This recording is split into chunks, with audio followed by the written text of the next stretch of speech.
Good morning friends, সকলকে রাধে রাধে। যেহেতু আমি কবিতা পাঠ করতে ভালোবাসি ড্রয়িংয়ের পাশাপাশি, তাই আজ কবি মল্লিকা সেনগুপ্তের কবিতার কিছু অংশ আমি শোনাব। তোমরা জানিও তোমাদের কেমন লাগলো কবিতাটি। 20 বছর ফিরে পেতাম যদি, নতুন করে সাজিয়ে নিতাম ঘুঁটি।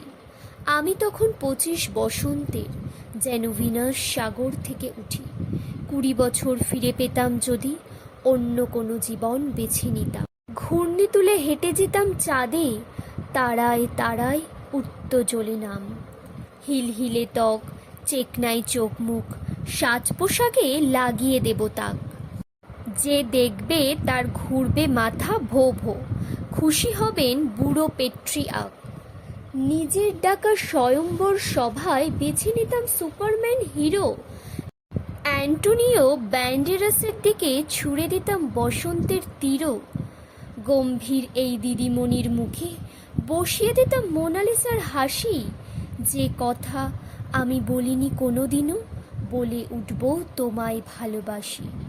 যে কথা আমি বলিনি কোনো দিনও, বলে উঠব তোমায় ভালোবাসি।